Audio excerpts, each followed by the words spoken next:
Hola, buenas tardes. Buenas tardes a todos. Bienvenidos.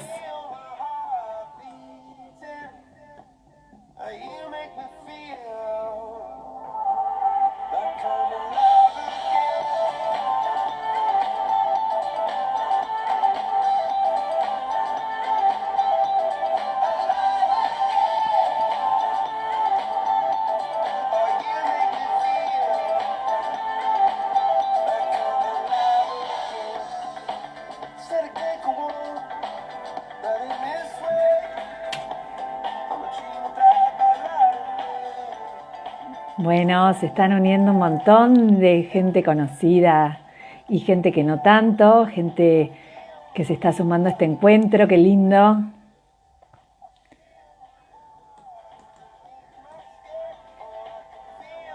En breve comenzamos. Bueno, acá nos cuentan Lorena Temoche desde Chacabuco. Bienvenida, qué lindo.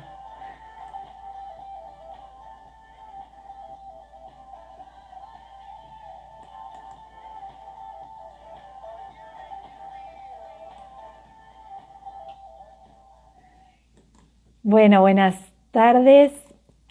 Buenas tardes a todos. Es una gran alegría volver a hacer este encuentro de este ciclo que estoy llevando adelante, del ciclo Mirar al Niño, donde han ido pasando, como ya han estado ustedes viendo, diferentes profesionales, personas muy generosas, personas maravillosas que nos fueron acompañando con su humildad, con su generosidad, con su conocimiento, en estas miradas, en esto que yo busqué para este ciclo que tenía que ver justamente con ampliar nuestras miradas, intercambiar las miradas de distintas profesiones en relación a los niños, al desarrollo de los niños. Y bueno, hoy hay también una invitada de lujo, Alejandra Giacobone, que es musicoterapeuta, y bueno, hoy nos vamos a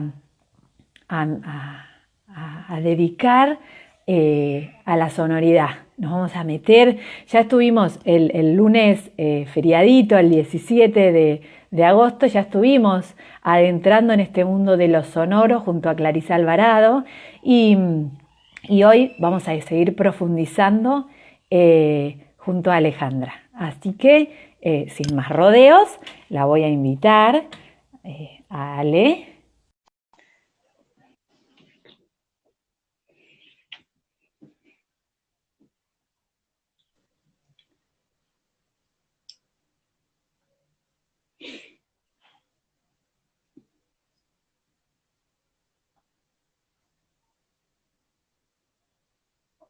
Hola, Hola, Ale.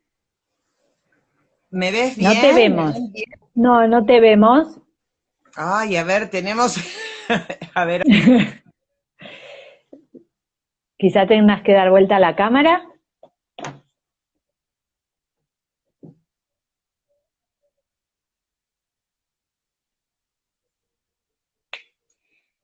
Ahora sí.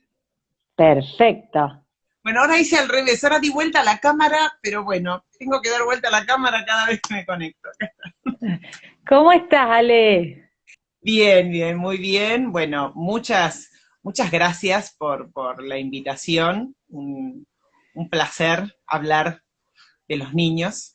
Y no quiero avanzar sin felicitarte por este proyecto y que ya es todo, ya dejó de ser un proyecto, ya es un programa que has Ah, instalado en relación a mirar al niño y te felicito porque me parece que es algo muy necesario pensarlo desde este lugar, ¿no? Desde el enfoque de tener allí en la escena las infancias. Así que bueno, gracias por la invitación, Gracias. felicitaciones por lo que estás No, haciendo. gracias a vos, gracias. El placer es mío y nada, gracias. Me emociona lo que me decís, gracias, te re agradezco. Te voy a presentar como corresponde, Ale, como hago con todos los invitados de este ciclo, así que les voy a contar que Alejandra es musicoterapeuta clínica, está especializada en infancias, en desarrollo temprano, observación de bebés, es especialista en atención e intervención temprana, especializada en asesoramiento prestacional, es supervisora clínica en salud pública en el Hospital Gutiérrez, en Tornú, en Ludovica de la Plata, en el centro, El Nido, en el municipio de San Isidro. Es miembro de la Sociedad Argentina de Primera Infancia, de la Asociación de Salud Mental y de Fórum Infancias de Cava. Es miembro fundadora de Equipo MIN, de Musicoterapia en la Infancia. Es miembro del equipo interdisciplinario La Red Pilar y está en la agrupación ética profesional en musicoterapia y en musicoterapia clínica Red Argentina. Creo que dije todo. Un montón. Ahora Sí, vamos a un comenzar. montón. Ahora Una gente. Bueno, Ale, un poquito como para comenzar, tenía ganas que podamos compartir con quienes nos están escuchando, ¿no? Esto un poco yo venía anticipando cuando fui haciendo la difusión de este encuentro en relación, ¿no?, a la importancia que tiene todo este lenguaje desde lo sonoro, ¿no? Como esto de la voz materna, bueno, la entonación, todo esto que ustedes los musicoterapeutas nos traen a las demás profesiones siempre, y esto en relación a cómo se va conformando subjetivamente el niño por medio, ¿no?, de esos elementos, de eso que le brindamos, ¿no? El adulto le brinda al niño. sí, bueno, vamos a empezar por algún lado, entonces. Dale, dale. Yo me situé en estos 3 ítems con los que vos difundiste la actividad y después de ahí vamos a ir abriendo otras cosas. Sí. Hay algo fundamental con lo que yo quiero arrancar y es con el núcleo de toda, digamos, de todo cuidado de la infancia en la escucha, en el escuchar.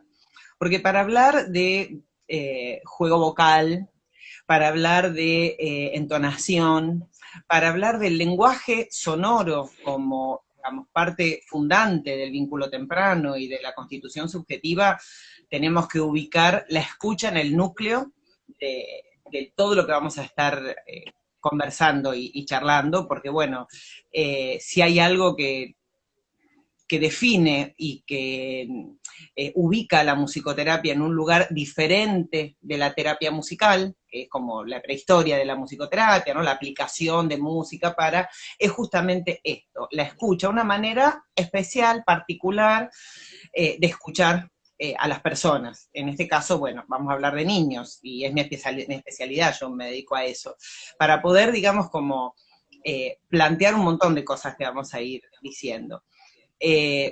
Cuando yo leía el tema ¿no? Bueno, lenguaje, yo tengo mis machetes acá, mis libritos, mis cositas, Sí. para tener a mano, y tengo dos libros muy cerquitas, que son los primeros que agarré, cuando dije, bueno, a ver, ¿dónde me voy a basar para conversar, ¿no?, para esta charla? Y los dos son los libros de escuchar, Escuchar a los niños, de Gustavo Gauna, que es un colega, terapeuta, integrante de MIN, de quien he aprendido mucho y muchos musicoterapeutas han aprendido mucho, y Escuchar las Infancias, que es un libro que compiló Miguel Toyo, de Fórum Infancias, el año pasado, en el que me invitó a participar de un capítulo, donde tuve la oportunidad de explayarme sobre el derecho de hacerse escuchar desde temprano. O sea, la escucha no solo como un lugar de cuidado, sino como un lugar ético y como un derecho. El derecho de los niños no solo a ser oídos, sino a ser escuchados. Y acá, el aporte que hacemos desde la musicoterapia, que ya no es pensada como terapia musical, sino desde la musicoterapia en sí misma, es justamente ese digamos, ese derecho a que el otro me escuche, porque si el otro me escucha, yo también escucho al otro. Escuchar es inseparable de hacerse escuchar. Entonces, esta circularidad es la que nos va a constituir. Y escuchar es mucho más que aprender o comprender semánticamente lo que alguien está diciendo, ¿no? Lo que distancia la audición de la escucha es lo humano, ¿no? O sea, oír es fisiológico, escuchar es humano. Pero a veces hay como un reduccionismo de la escucha y se la piensa como que, bueno, empezar a escuchar es cuando se comprende la palabra. Y bueno, todo el lenguaje sonoro tempranísimo nos llena de ejemplos relacionados con que escuchar es una capacidad humana muy anterior a la comprensión del significado de las palabras. Entonces, para pensar esto de los lenguajes sonoros, ¿no? Y cómo los lenguajes constituyen al sujeto, primero vamos a decir algo, ¿no? Yo voy a hablar desde un posicionamiento, ¿no? Es como, bueno, como en la psicomotricidad, como en la psicología, como en tantas profesiones que hay distintas, digamos, líneas de trabajo, conceptualizaciones. No pensamos todos exactamente. Tenemos un constructo básico, pero después, bueno, hay diferencias, hay diferentes de pensarlo y de ejercerlo. Entonces, dicho esto, la posición de la que voy a partir es de que no hay un solo lenguaje. No existe un solo lenguaje. Hay muchos lenguajes. Es más, hay mucho más que 3, que en algún momento también de la historia disciplinar aparecía esta idea, ¿no? De, bueno, el lenguaje verbal, el lenguaje corporal y el lenguaje sonoro. Sí, a ver, a grandes rasgos son como 3 dimensiones ineludibles para pensar la expresividad humana, pero la cantidad de lenguajes que ponemos en juego cuando nos comunicamos, porque venimos predispuestos a comunicarnos, son muchos, son muchos. Entonces, corriendo, esto es lo primero, ¿no? Porque muchas veces uno dice lenguaje y automáticamente el otro piensa palabra. Sí, lo verbal. Se te viene lo primero, lo verbal. Decimos gesto. Uno dice gesto y imagina. ¿No? Sí, sí. Esto es corporal, es sonoro, o sea, a veces el gesto sonoro y el gesto corporal no coinciden, claro, a veces sí. Está bien. Y en los lenguajes pasa lo mismo, ¿no? O sea, el lenguaje verbal es un lenguaje al que, digamos, se accede como lo máximo a lo que se puede acceder humanamente, pero no solo de palabras vive la comunicación humana, vive de otras cosas. Esto como para empezar a pensar esto del lenguaje sonoro, vos dijiste muy bien sonoridad, no es lo mismo la sonoridad que lo sonoro, ¿no? No. Uno a veces dice lo sonoro, y lo sonoro es un montón de cosas. La sonoridad ya tiene que ver con lo humano. La sonoridad es algo que los humanos apreciamos en la relación con el otro, y que está ahí en los orígenes. Podríamos irnos hasta antes del nacimiento, podríamos hablar, como me gusta a mí, bien ayornada al desarrollo infantil temprano, en los primeros 1000 días, ¿no? Estos primeros que están en la escena, en las políticas públicas, que viene de una idea nutricional, pero que hoy por hoy ya sabemos que los primeros 1000 días no solamente son nutrición fisiológica, sino nutrición emocional. Bueno, desde la gestación hasta los primeros 2 años de vida es como, bueno, ese periodo donde se arman tantas cosas, y donde lo mejor que podemos hacer es, bueno, activar una escucha creativa, una escucha creativa, una escucha que nos dé lugar a que surja la apreciación de la expresividad de ese otro ser con el que solo en vínculo vamos a lograr que se humanice y que nosotros sigamos humanizándonos. Porque si nos corremos de ahí nos deshumanizamos. También corremos el riesgo de deshumanizarnos cuando dejamos de escuchar. bueno, esto, no sé si me querés preguntar algo, o yo sigo, si no. No, seguí, no, no, me encanta esto de esta relación, esto que vos traes, ¿no? De cómo influye esta relación, ¿no? Me lleva a la voz de la madre, se me viene la madre, ¿no? Hablamos también de la entonación, de cómo se le habla, la Ahí hay melodía, como que algo, se me ve. ahí hay algo muy interesante, ¿no? Cuando vos ponías también, bueno, acompañar, después quiero hablar un poquito del acompañamiento, ¿no? Que era como tu Mm, segundo ítem en la difusión, y después ponías sí, el juego vocal. sí. Que es interesante porque, a ver, para enlazar con la sonoridad, ¿no? La sonoridad es mucho más amplia que la vocalización. A veces Ujú, digamos, se deja como en el juego vocal, como si el juego vocal fuera eso primero que se arma, mm, y en realidad la sonoridad es mucho más amplia que lo vocal y mucho anterior a la vocalización, porque la vocalización es cuando el bebé produce vocales, claro. pero no quiere decir que él sepa que está diciendo vocales, pero el otro escucha vocales. Y la Ujú, sonoridad es mucho más compleja que solamente lo vocal. Digamos que la voz, que es, digamos, el devenir de la fonación, porque venimos al mundo con la capacidad de fonar.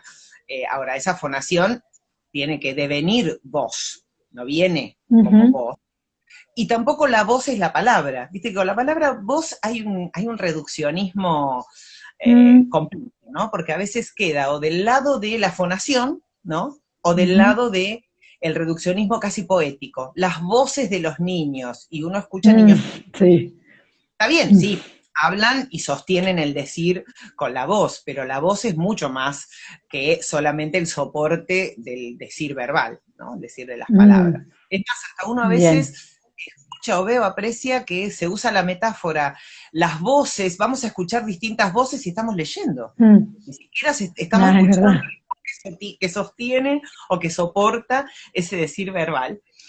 Y cuando vamos al origen de estas producciones, con Luciana Licastro hemos acuñado un término que es intersonoridad. La Ujú, intersonoridad, que obviamente está muy en relación con las ideas de la intersubjetividad, no está por fuera de ella, pero ubica bien. justamente esa trama que se configura entre la sonoridad del adulto que aloja al bebé y la sonoridad con la que el bebé viene. Esto también Ujú, es una cuestión ética y conceptual que proviene del psicoanálisis, proviene de todas las líneas del desarrollismo de Stern, donde, bueno, sí. él ya ubica que el niño llega al mundo con un sí mismo emergente, digamos, tiene una percatación de su sí mismo muy, muy sutil, muy incipiente, no es una conciencia de sí, pero digamos que no es un ser que está por fuera de la existencia, de la vivencia de sí mismo. Ujú, Eh, Ubicando esto, ¿no? Que el ser humano ya llega con un armado social, por decir de alguna manera, va a hacer trama con ese otro que está allí dispuesto a la escucha. Y si está dispuesto a la escucha, está dispuesto también a una producción de sonoridad que tiene que ver con eso que escucha. No es claro. que ahí nosotros cuestionamos nosotros digo, los musicoterapeutas que seguimos esta línea, cuestionamos esta idea que a veces surge de el niño produce ruidos y el adulto recorta de esos ruidos algo que le parece que es una palabra y ahí eso cobra significado. No, Ujú, no. algo con lo que el niño provoca y produce, que el adulto escucha y transforma su decir, y a su vez en eso que transforma, el niño se encuentra en algún rasgo sonoro que el adulto puso a funcionar en ese encuentro y modifica lo que va a ser, aunque sea ínfimo, aunque sea un chasquido, aunque sea un silencio oportuno. Las Mm, ujú, cualidades, las sutilezas de la sonoridad temprana son esa trama de intersonoridad que, bueno, va a ir después evolucionando. Pero ahí ya hay un encuentro, ya hay un me encuentro encanta. Sí, buenísimo. Es más que lo vocal, por eso digo, con lo vocal uno está bien. imagina lo que, digamos, la fonación de vocales, y lo Sí, bucal lo bucal también hay sonidos que son claro, bucales, porque está bien. siquiera se arma. Mira, a mí hace poquito una colega me mandó un videíto privado de su nieto, y yo, recién nacida, una nieta, recién nacida, con su papá.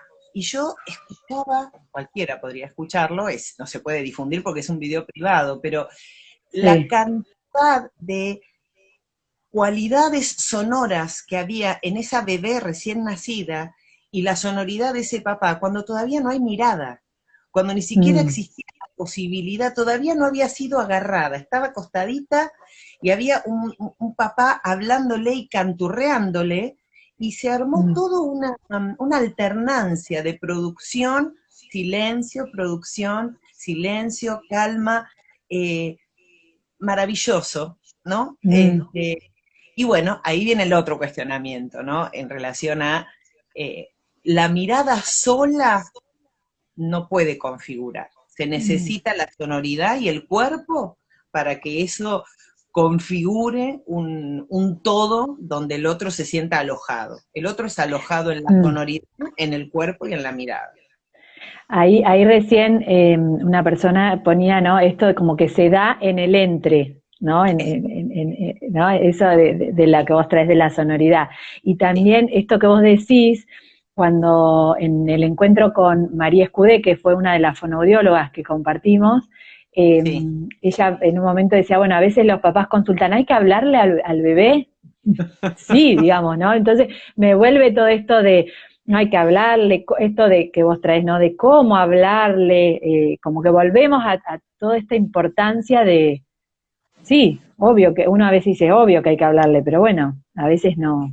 Claro, a veces son preguntas. Yo cuando pasan estas cosas me pregunto, ¿qué pasó para que alguien se pregunte, ¿hay que hablarle al bebé? Ay, Es como cuando uno mm, escucha, hay que humanizar las prácticas en salud. Y uno dice, perdón, sí, ¿cuándo se deshumanizaron? Porque es claro. tremendo que preguntarse esto, Mm, ¿no? Eh, yo creo que vienen un poco a veces de los excesos.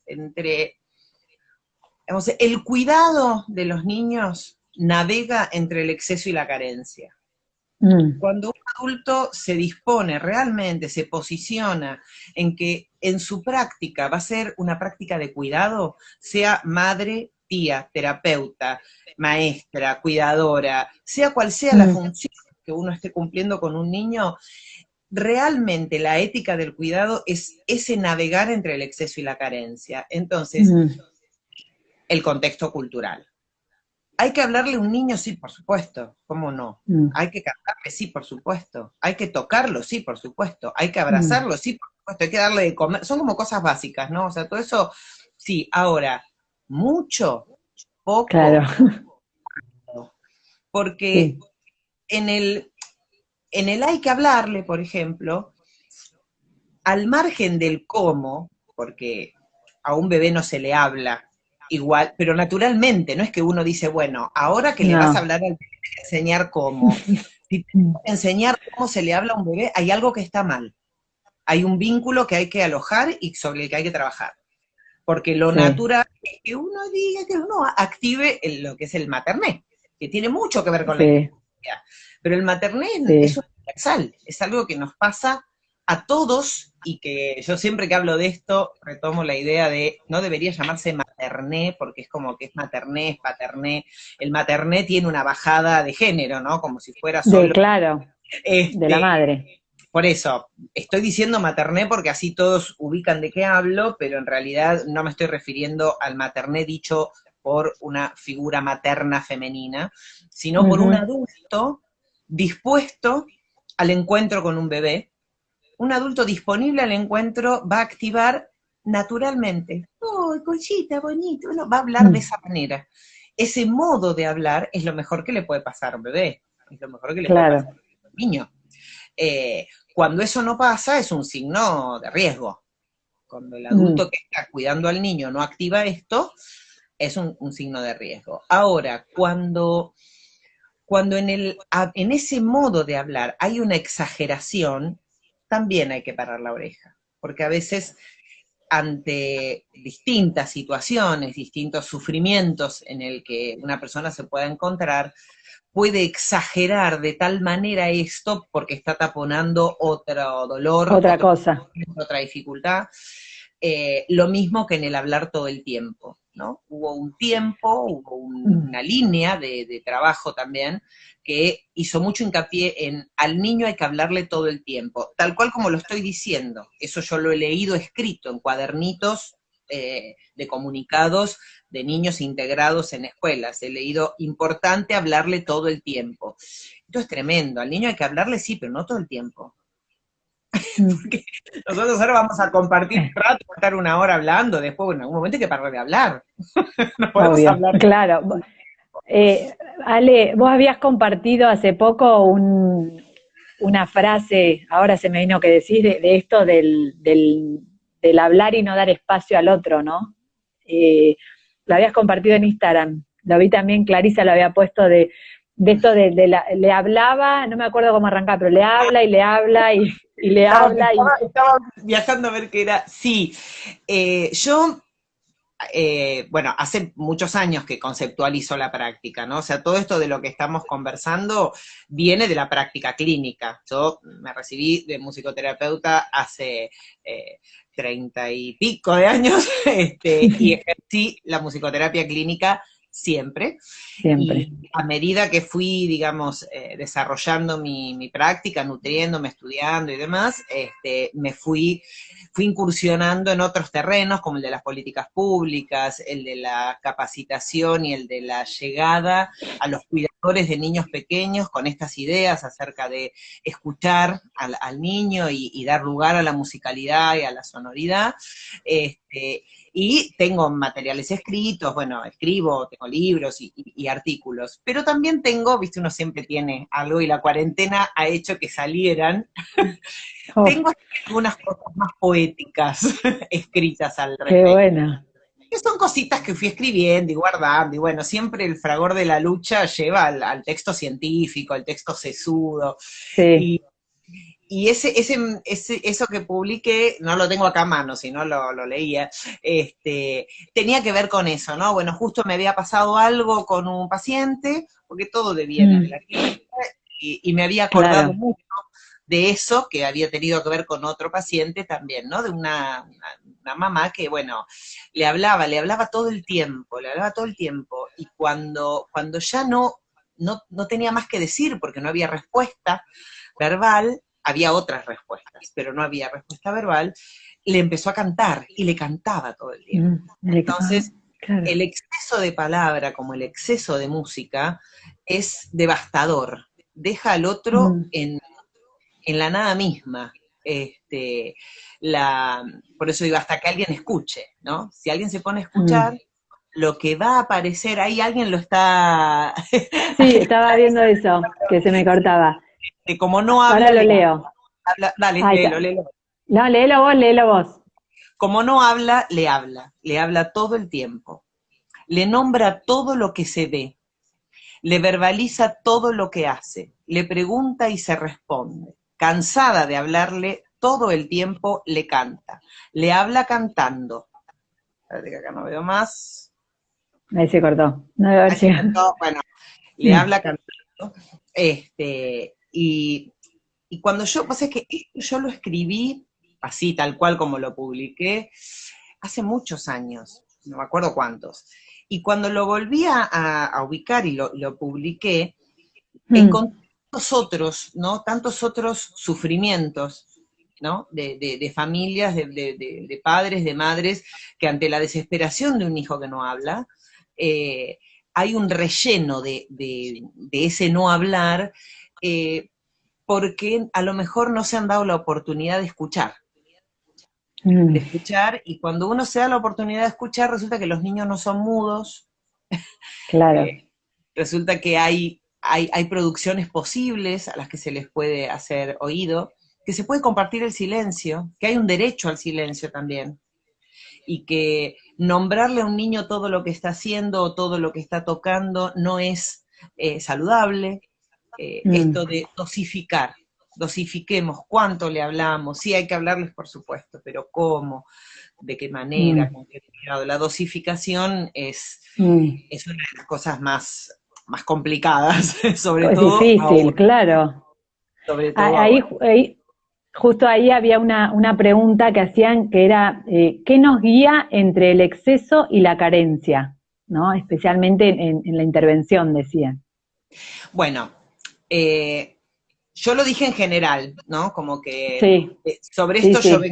vengo hablando y escribiendo hace rato, ¿no? Digamos, los niños están de alguna manera sometidos o al exceso o a la carencia, o al exceso de consumo, o al exceso de terapias, o al exceso de educación, o al exceso de enseñanza, al Mm, exceso, eh, digamos, de todo tipo y en todas las circunstancias, o a la carencia, ¿no? Y un poco bueno, lo que estamos viendo, que es un puñal en el pecho de todos nosotros, es la inequidad que ha mm, develado esta cuarentena. O sea, si hay algo en lo que terrible.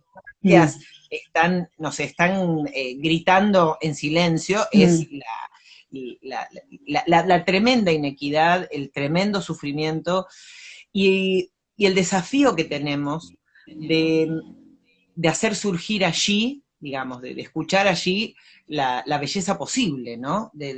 mm, De que ese otro no solamente tenga lo que necesita, para lo cual nos debemos comprometernos, porque si no nos comprometemos nada va a cambiar. mm, Eh, obvio.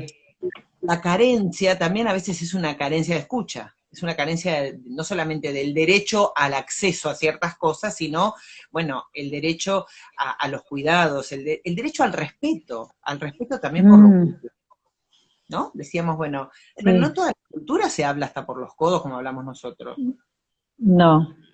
¿no? O sea, y Mm, entonces sí. hay que ser muy cuidadoso con estas cosas. Eh, Me parece que a eso me refiero yo, con la intervención entre el exceso y la carencia, también es un desafío para los terapeutas. O sea, ¿cuánto ofrezco? ¿Con cuánto convoco? ¿Y con cuánto espero? Ay, Porque ahí sí. lo único que te salva es hacernos preguntas. El que Ay, no sí, obvio. necesita, rellena. Y en el caso de Mm, los musicoterapeutas o de los psicomotricistas, el psicomotricista tiene el recurso del cuerpo tan a mano que, bueno, si el otro no hace nada, lo haces vos. Si vos sos hago, obvio. psicomotricista, te movés, saltate, agachate, parate, Te bueno, pongo ¿no? la torre, te pongo los bloques. Sí, sí, Me sí, sí. arrastro por el túnel, salgo, Sí, entro. sí, algo, hago algo, sí. ¿No? Y los musicoterapeutas tenemos, bueno, el recurso de lo musical, que no es lo mismo que la musicalidad, pero bueno, tenemos ese recurso a la mano, que muchas veces es usado por otras profesiones también, sin pregunta. Cuando no hay pregunta, uso música, porque con algo tengo que rellenar esa carencia Claro. Sí, sí, bueno, y no hace nada y yo le canto.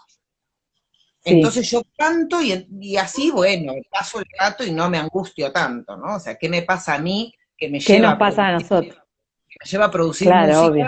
Influencia del otro. Así que bueno, esto es.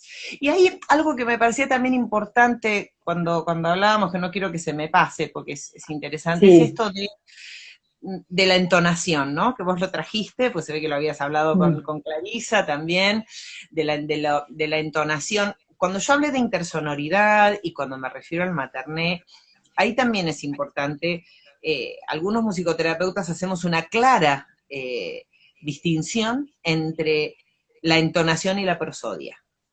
ujú, La prosodia, que es, digamos, esa musiquita del lenguaje, ¿no? La melodía y el ritmo con el que hablamos, sí.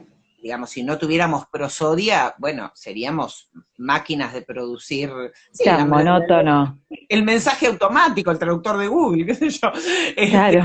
no, no tendría ningún tipo de interés para el otro. Es más, hasta es Mm, desagradable, es molesto, ¿no? Cuando uno escucha eso de ese modo. Eh, pero la entonación es previa a la prosodia. ujú. El fenómeno entonacional es tempranísimo y de esto yo converso mucho, interactúo mucho, intercambio mucho con una colega tuya, con Silvia Sal, de este tema, Sí. de la entonación, porque justamente entonar tiene que ver con el tono, y el tono no es solamente el tono corporal o el tono muscular, sino que también es el tono que provoco con mi fonación según el estado de entonamiento afectivo. Es muy amplio el concepto de entonar. A veces se lo asocia directamente con la afinación, ¿no? Tiene que ver, porque para que yo entone, si yo canto, para afinar, sí, tengo que entonar, o sea, tengo que entonar. ubicar el tono de voz en función de la altura que el otro me está ofreciendo, y ahí me acomodo. Acomodación, ese acomodamiento también es corporal, también tiene que ver con la tonicidad, bueno, digo, Sí, es mucho claro. más complejo que lo prosódico. Lo prosódico es posterior, lo prosódico acompaña lo verbal, lo entonacional lo hace existir, digamos. Bien, bien. Esto me parecía importante decirlo. No sé si hay Buenísimo. preguntas, si no, sigo. No, acá estaban poniendo un comentario. Creo que la dosificación se logra justamente dirigiendo la pregunta hacia el niño, escuchando y mirándolo. La guía tendría que ser el niño, creo. Y sí. Hay una pregunta. Perdón. Sí, dale, léela, sí. ¿El tono en un principio se lo da el otro al bebé, la madre? No. Es un entre y es una mutualidad. Es mutuo. Es mutuo. Esto lo decía la queridísima Noemí Beneito. Siempre hay una mutualidad. Siempre es mutuo, se construye. Yo creo, esto es una cuestión muy personal, pero yo pienso que esta necesidad de ubicar que es el adulto el que hace todo el trabajo, Claro. hay que ponerla a correr. Los niños llegan al mundo ya con un trabajo hecho. Y si para algo sirve la tecnología médica y las neurociencias es para, bueno, dar cuenta de que se oye mucho antes de nacer, de nacer. Claro, se oye, se perciben un montón de cosas, Se o sea, siente. hay un montón de movimientos físicos, fisiológicos, biológicos, psíquicos, que preexisten a la llegada de un niño, y el niño no llega como una nada, no llega en estado, digamos, tabula rasa. No, claro. esto no pasa. Entonces, por eso es como que yo digo, bueno, a ver, hagamos materné, a ver, vamos a hacer un rato de materné. Tu materné y mi materné van a ser muy diferentes. Primero porque el tuyo va a tener que ver con lo que vos has hecho en tu materné, tu manera, tu modo, tu tono, pero también va a tener que ver con el bebé que vos te estés imaginando. Porque como no tenemos un bebé ahora, bueno, al menos yo no tengo un bebé ahora, me lo tengo que imaginar, el materné que voy a activar va a estar basado en una evocación. Y si tuviera un bebé delante mío, lo mejor que me pueda pasar es que yo no tenga siempre la misma manera de activar un materné, porque voy a estar escuchando sus sonoridades, su ritmo, su tempo, sus modos, su densidad cronométrica, su textura, el color, lo que sería, digamos, el timbre de los sonidos que no son solo vocales y bucales, también el modo en el que se mueve y la ropa que tenga puesta va a ser un sonido que él está escuchando y que yo también, y ese sonido al ser capturado por la escucha pasa a ser sonoridad. Claro. Entonces es como, digamos, es muy complejo esto, pero nunca es que el otro, obviamente el otro le agrega cosas, o sea, la manera en la que yo sostengo el bebé. Condimenta, el otro condimenta. Lo sostengo y el bebé está sintiendo mi tono, mi envoltura, mi manera de sostener, no es lo mismo hacerlo con contundencia que hacerlo, sí. Parece que se va a caer. Bueno, con la sonoridad pasa lo mismo. Bien. No es lo mismo sostener, inclusive regular. ¿Cuánto? Si lo hago secretito, si le hablo así, o si le digo, bueno, ahora entonces este chiquito se va a bañar, y hago otras sonoridades. Bueno, tendrá que ver con la escena que estoy montando. Pero sí, se co-construye. Perfecto, sí. Bueno, Ale, re lindo. Son 8 menos 20, venimos divinas con el tiempo, pero mirá, se pasó. Viste que a mí me gusta y le he preguntado a todos con los cuales he ido compartiendo estos ciclos, siempre me gusta que y como estamos en un tiempo muy distinto a lo que veníamos acostumbrados, estamos, ¿no?, atravesando esta cuarentena, en algunos lugares con más flexibilidades, en otros no tanto. Siempre me gusta que nos den alguna, yo le digo, sugerencia o algo que vos nos puedas compartir como para, no, alentar a los papás o alguna idea que nos pueda servir también a los profesionales. Mira, justamente yo que ya sabía que tenía que ofrecer algo y pensar algo y que estoy muy... Sí, sí, vamos a decirlo porque yo busqué, estoy preparada acá. Eh, a mí me preocupa mucho en este momento, porque bueno, la cuarentena, la pandemia, no la cuarentena, puede ser correcta, Sí, la pandemia, bueno, ha cambiado o ha resignificado o nos trae al pensamiento cosas más urgentes que a lo mejor las que pensábamos, cosas viejas que se reactivan y que son las mismas. Eh, Así como este tema de la inequidad queda al descubierto, más que antes, mm, no era, y así como el exceso y la carencia también quedan muy presentes, ¿no? Tanto el exceso del adulto para taponar la demanda del niño o su propia angustia, como, digamos, mm, la carencia de recursos, eh, la tortura de los tips, ¿no? O sea, lo digo así, no, la tortura de los tips, ¿no? Hay niños que están, bueno, todo el tiempo con actividad y actividad y actividad y actividad. Entonces yo busqué un material que es del año 1982. ay, Eh, cuando nací yo, Ale. bueno, yo ya estaba en la facultad. Mirá qué justo. Mirá qué casualidad. Bueno, Sí, y un diría que acá hay mirá vos. sincronismo. Así, sí. Vengo hablando mucho del sincronismo con una amiga y ahí pone otra de mi época, ponen ahí, empiezan a poner. Bueno, Venimos hablando de entonces, eso con una, de la sincronicidad. sí, que también es todo un tema, ¿no? La terapia sincrónica y la asincrónica y cómo tenemos que intervenir. Bueno, este material es una revistita que se llama Para parar la oreja, música y Ujú, literatura en la escuela, cuadernillos de orientación para el maestro.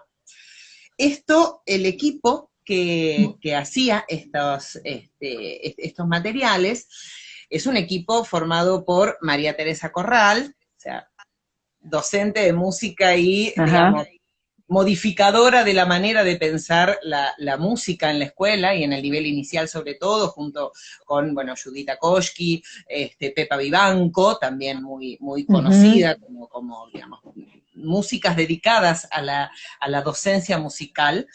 Eh, y en esta revistita hay una frase que yo voy a leer, y dice así: la música y la literatura tienen que lograr todavía su lugar en la escuela como fin en sí mismas y no solamente como medio para introducir conocimientos o condicionar actitudes.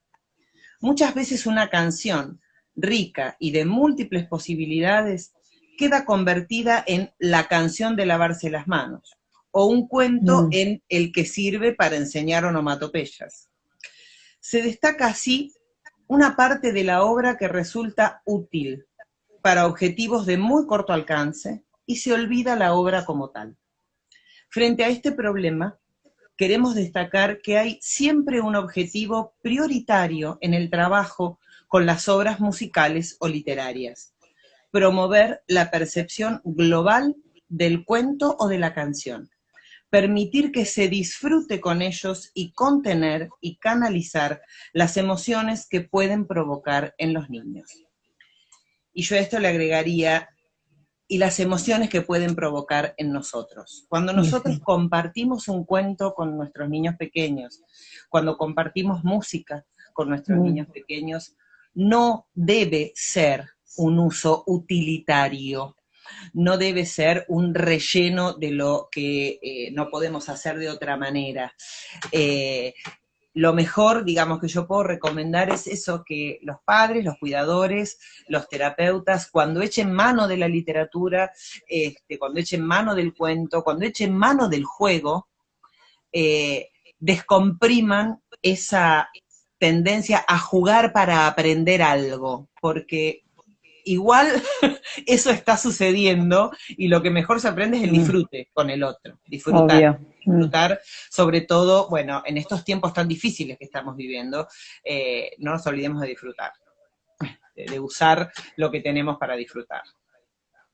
Me encantó. Gracias. Bueno, Re yo te agradezco lindo. a vos, fue un placer compartir y bueno, y conversar de esto que nos gusta hacer. Ale, sí, la agradecida soy yo, como le he dicho a todos los que han pasado por este ciclo, por el tiempo que han destinado a poder brindar esto, desde tu formación y tu gran experiencia, eh, lo que tenés ahí, ¿no? Y esto, y que buscaste, y que leíste, y que pensaste, para mí es muy valioso. Así que gracias, ahí están empezando a escribir, qué excelente, qué lindo, qué un placer, qué lindo escucharte, que se emocionan al vernos juntas, Ay, qué lindo. que bueno, así que muchísimas gracias. Seguimos ¿Eh? habitando encuentros. Sí. Ahí dicen placer por encuentros sonoros corporales, ponía Silvia. Totalmente. Sí, qué lindo. Totalmente. Bueno, gracias a todos los que nos acompañaron y bueno, nos estaremos viendo pronto. Gracias, muchas gracias. Chau a todos. Chao, chao. Un beso enorme. Cuídate mucho. Adiós. Chao, Bien. chao. Adiós.